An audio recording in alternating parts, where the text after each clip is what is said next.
So, good day sa inyong lahat. So, we are now gathered for our discussions about the fifth lesson in Religion Grade 10. So, it's entitled Jesus' Invitation to Form Our Conscience. So, nung mga unang discussions natin, pinag-usapan natin dito yung sin, temptations, we talk about the laws, freedoms, and the like, no? Yun yung mga bagay, isa sa mga importanteng bagay when we talk about morality, no? Kasi dito natin nakikita, no, nakikita na natin kung paano natin ma-judge yung isang bagay, if that action or that thing that we do is good and bad, no? Katulad ng sinabi ko sa inyo noon na ang intellect, more or less, the intellect tells us or let us understand whether the action that we will be doing is right or wrong. Then our free will now be the one to choose whether we continue to do good, no, based sa nalaman ng intellect natin, or we choose the other side, the bad thing.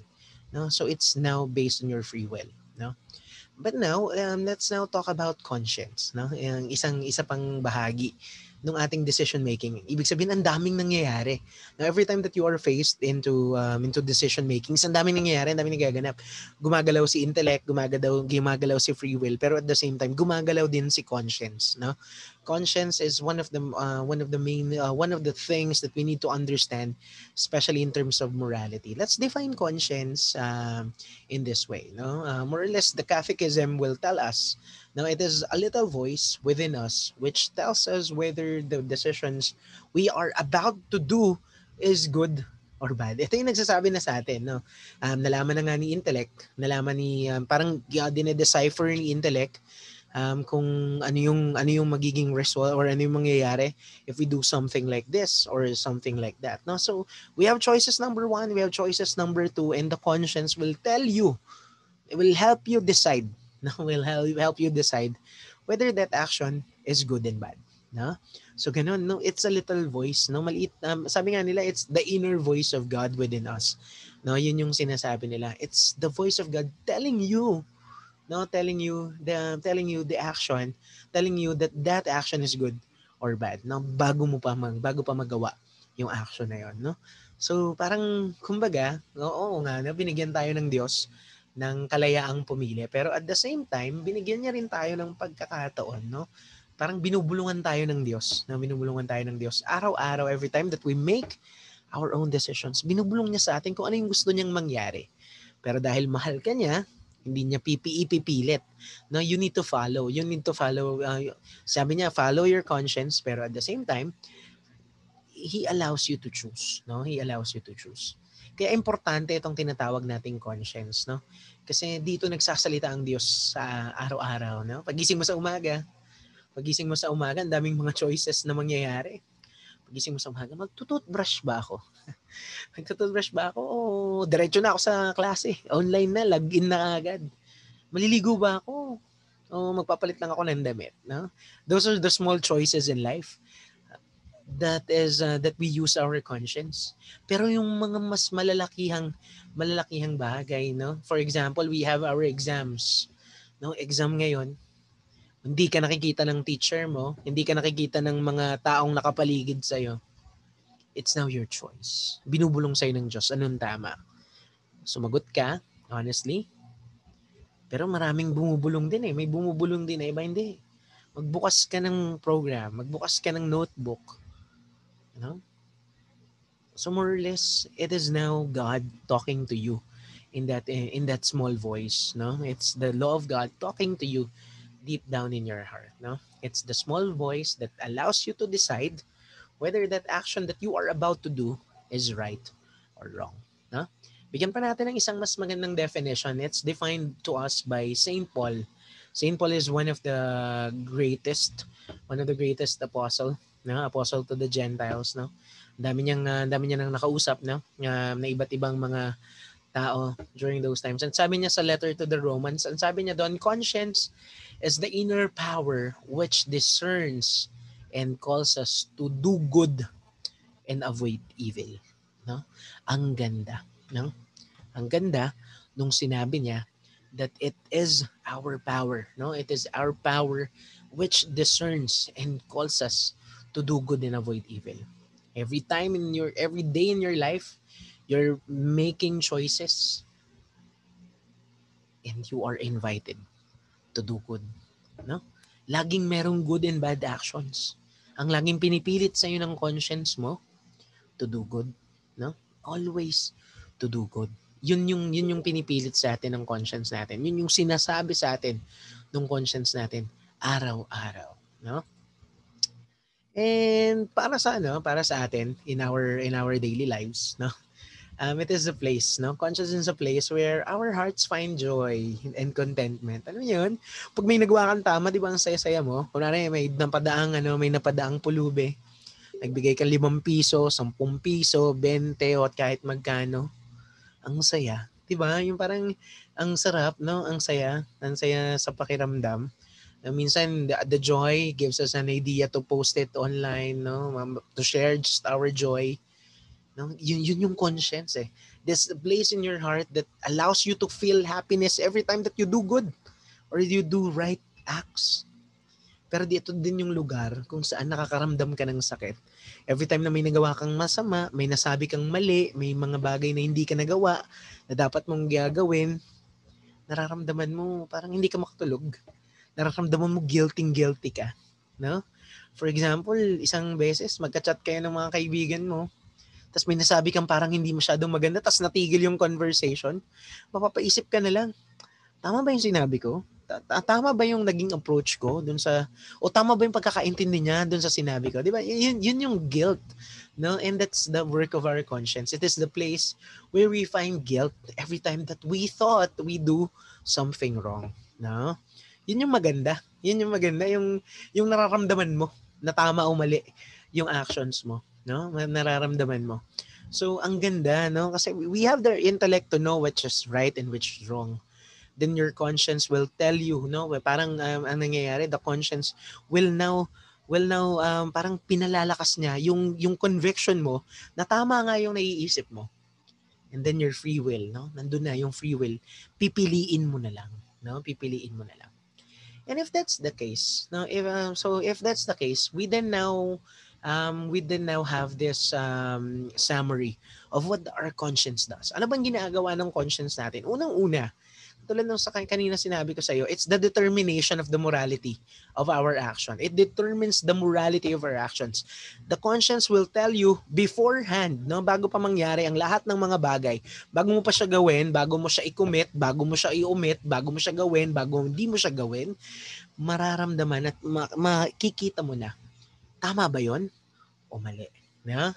Ganun kaganda yung conscience. Binibigyan tayo ngayon ng pagkakataon to decide and to choose. No, kaya nga sabi nga natin,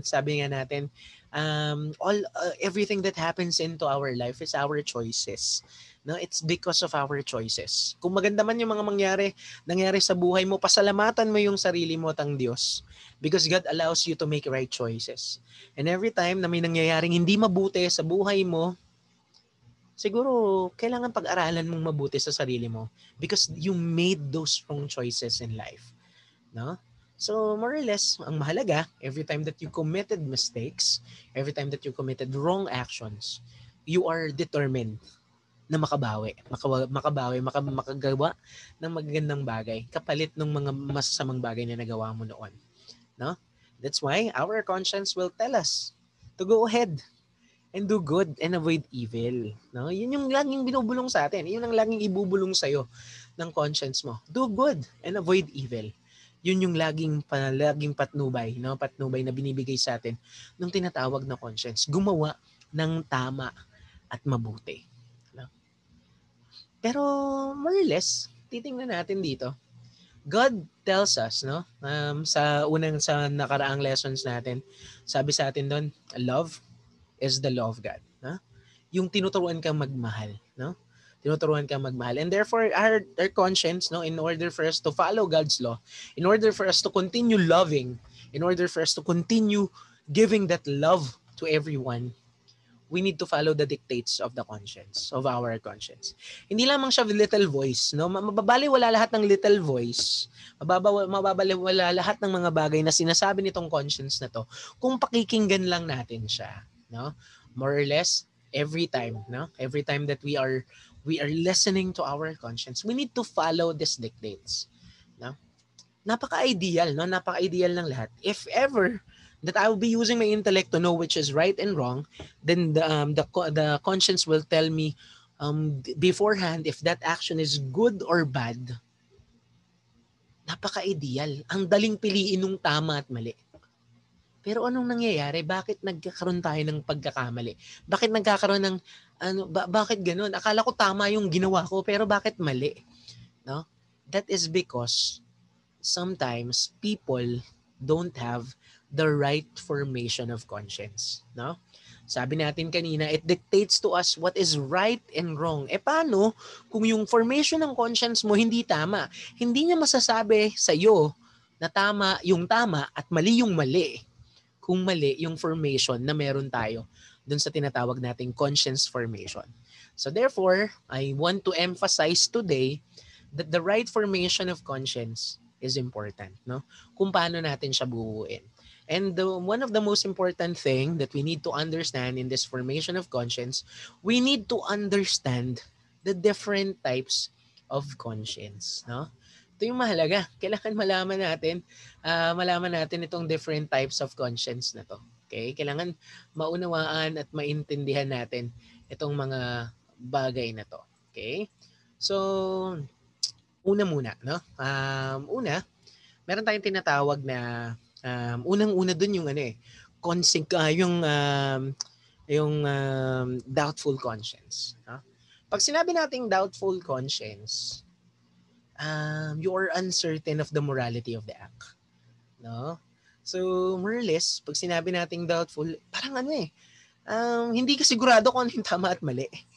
No, parang hindi buo sa iyo yung tama at mali. For example, you're talking about death penalty. Hindi ka sigurado, tama ba 'yun, mali? Siguro tama kasi karapatan naman ng mga tao na magkaroon ng hustisya para sa kanilang kamag-anak na nasaktan. Parang ganun. Ganun yung sasabihin ng mga taong may doubtful conscience.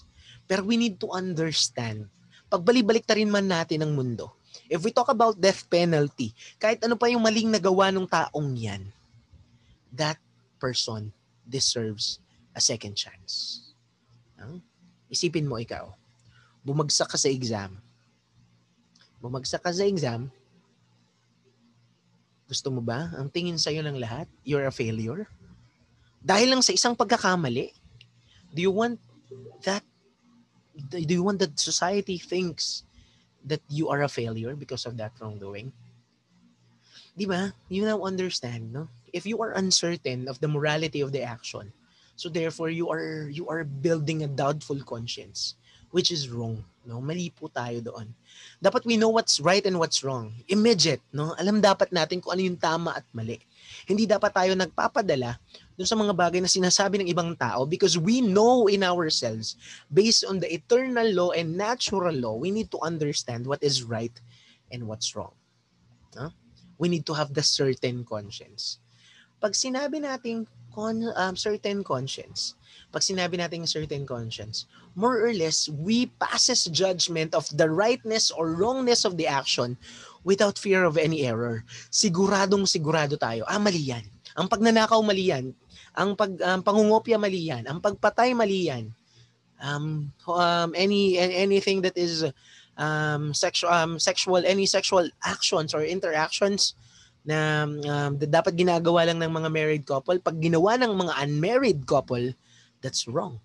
No? More or less, yung certainty mo, yung kasiguraduhan mo na mali yung mga bagay na yun, will give you an idea of what is right and what's wrong, and give us an idea that we have built the right conscience.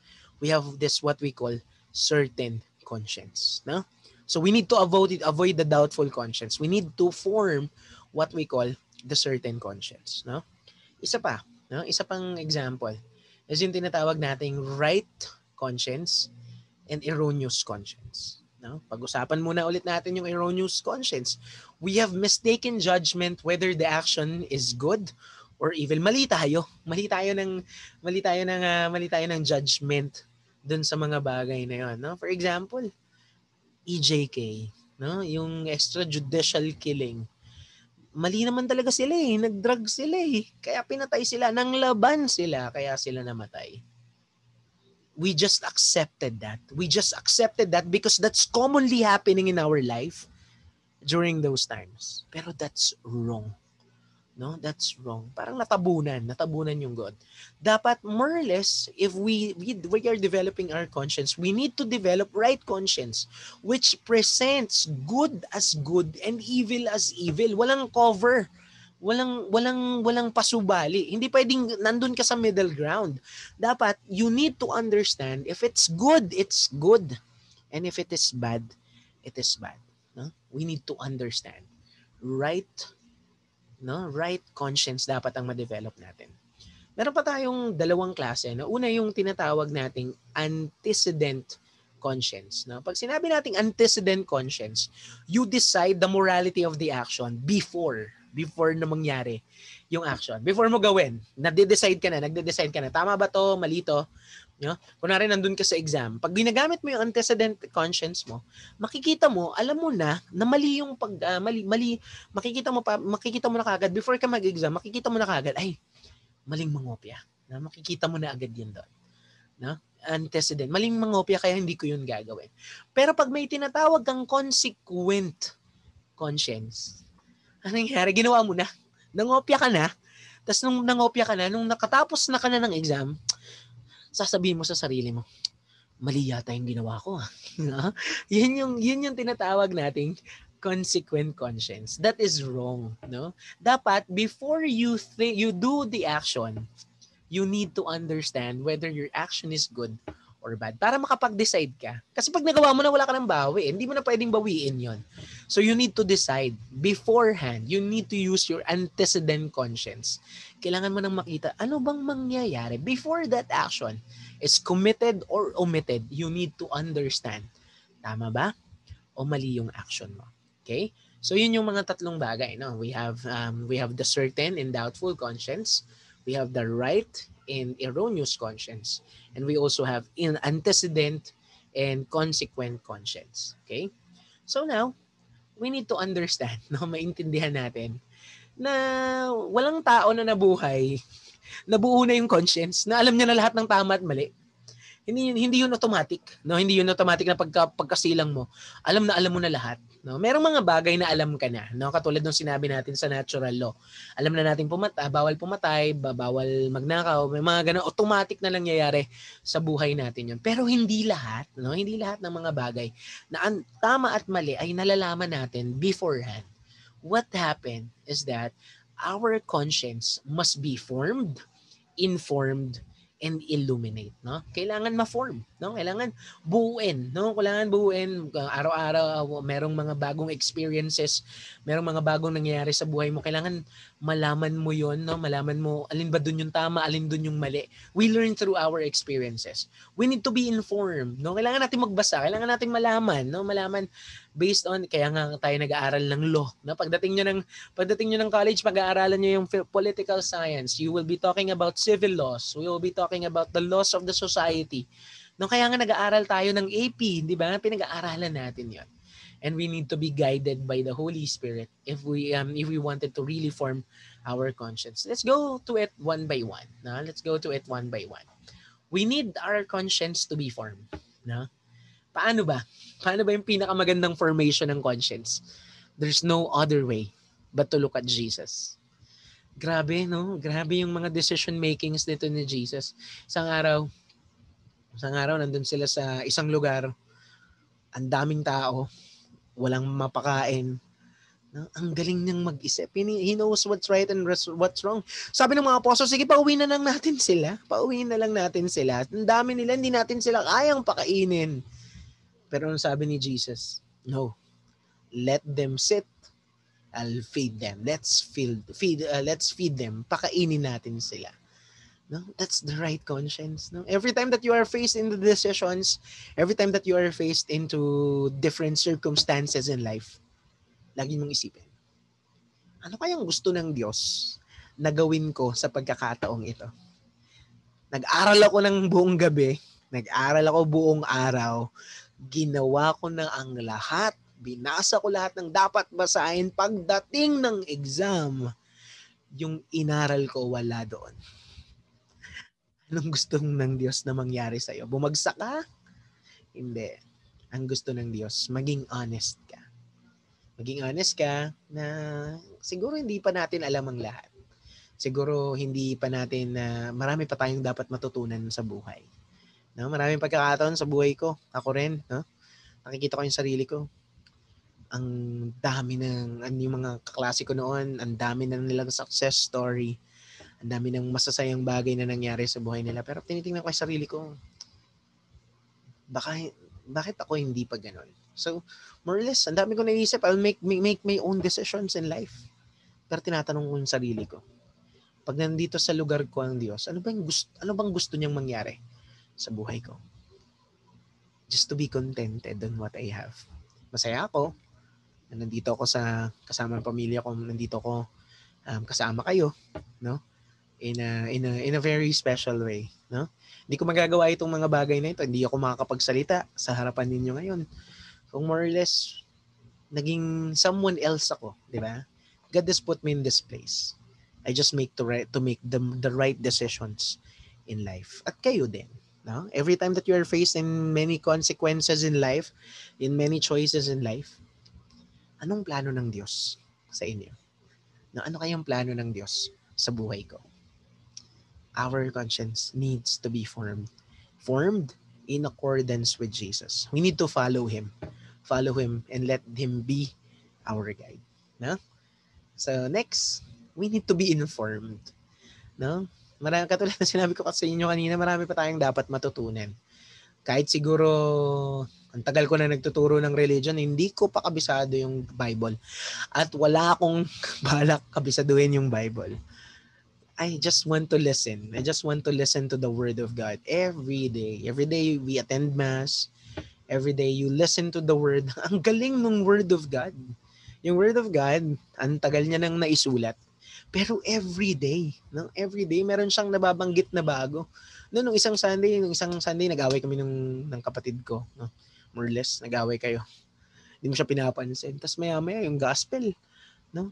You cannot offer anything, you cannot offer your offerings to God unless you have something against your brothers and sisters. So, hindi naman alam ni Father kung ano nangyari sa buhay ko. Pero bakit ganun? Sakto yung readings. Ibig sabihin, the Word of God is telling you something every day about your life. Every day in your life, may gustong sabihin ng Diyos sa inyo. We also study our catechism. Alam ba natin yung catechism natin? Kabisado pa ba natin yung 10 Commandments? Kabisado pa ba natin? Or hindi, masama nga lang yung kabisado lang eh. Dapat isinasabuhay natin yung 10 Commandments every day. No? Dapat sinasabuhay natin. Number 1 pa lang eh. Doon pa lang it was number 2. No? Do not use the name of the Lord your God in vain. Oh my God. No? Yeah, number 2 pa lang. Oh my God. Yung paggamit mo ng expression na yon, that's already against the second commandments. Precisely. If you're using the name of the Lord, your God in vain. No? You study the catechism. You just don't study the catechism. Let the catechism inform you about what's right and what's wrong. No? Yun yung mga bagay. Isa sa mga bagay na dapat nating maintindihan. No? Hindi natin kaya lahat yan. No? Yung hirap niyan. Sobrang hirap niyan. Ako bilang religion teacher, araw-araw din ako nagkakamali. Araw-araw, ako honestly, araw-araw nagkakaroon din ako ng kasalanan. I'm not a perfect person. Minsan iinis ako, minsan nagagalit ako, minsan tinatamad din ako. Alam niyo yun, lahat tayo nagkakamali. Sobrang hirap niyan. That's why we need our conscience to be illuminated. No? Kailangan natin ng tulong at awa ng Diyos. No? Through the Holy Spirit. The Holy Spirit helps us to discern what pleases God every day. No? The Holy Spirit will help us. No? Ano ba yung nagpapasaya sa Diyos? No? Sabi nila, you cannot please everybody.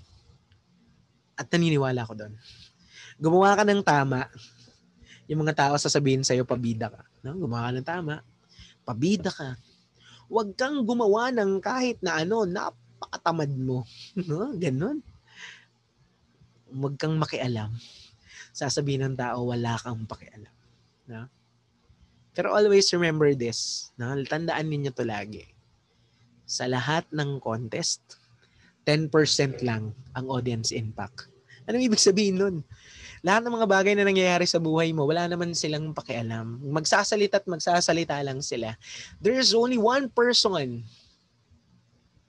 who needed or yung kailangan mong i-please. There is no other than God. Basta ako, napapasaya at napapangiti ko ang Diyos sa araw-araw, okay na ako. No? At sana kayo din. No? In order for us to do this, no? We need to please God. Yun lang naman. Pero ang hirap. No? Ang hirap. Why? Because our conscience, no, is affected by the people around us. Na yung mga tao nakapaligid sa atin, napakalaki. No? Napakalaki nung kanilang effect dun sa pag-form natin ng conscience. That's why this is the 3 things that I wanted to leave to you. First one, we need to form our conscience with people with proven integrity. No, magtiwala tayo dun sa mga taong may integridad. Anong ibig sabihin ng integrity? Yung taong hindi ka lulukuhin. Yung taong hindi ka sasakdan. Yung taong hindi ka pagtitripan. Yung mga taong hindi ka ginagamit. More or less, no? If we talk about this, more or less, we talk about your parents. Yeah? Maniwala kayo sa kanila. Minsan, hindi natin maintindihan, no? Hindi natin maintindihan yung mga sinasabi nila, papaalam ka 8 o'clock ng gabi. Ma, night swimming ako. Sabihin nila, sige, pero wag kang papagabi. Di ba? Marami tayong hindi maintindihan sa mga rules nila. Pero promise, every rules have explanation. Alam nila yung ginagawa nila. We need to trust them. No? Our teachers, kami, no? Kahit na pakiramdam nyo, medyo hindi naman kami katiwa-tiwala, no? Pero we are leading you. Wala naman kaming gagawin. Wala kaming ibang sasabihin. Kundi yung mga bagay na kailangan yung matutunan sa araw-araw. No? And also, not only with persons with integrity, kayo mismo, dapat we need to live our life with genuine witness to the gospel. Maniwala tayo sa mapagmahal at mapagbiyayang pagmamahal ng Diyos. Alam niyo kung bakit nakakagawa ng mga bagay na mali itong mga taong ito? Kasi nakakalimutan nila na mahal sila ng Diyos. Kaya gusto ko ipaalala sa inyo ngayon, no? Na mahal kayo ng Diyos. And because God loves you, you will not be doing anything that may harm our God. No? Isa pa, lastly, for today, I wanted to tell you this. Hindi lahat ng mga bagay na napapanood at nakikita natin sa social media, tama. Alam niyo kung bakit maraming mga broken families or mga broken relationships? Kasi pinapakita ng media ganun eh. No? Ang daling magbago, ang daling makahanap ng bago, ang daling makahanap ng iba. And that's wrong. Because you made a promise. No? So more or less, we need to understand na we need to form our conscience well. Dito tayo babalik. Dito tayo babalik. No other than God, the church, the catechism, and the Holy Spirit, together with those integral persons, no? with those persons that we trust, in order for us to build our conscience or to form our conscience properly. So thank you, and may God bless us all. Bye-bye. Thank you.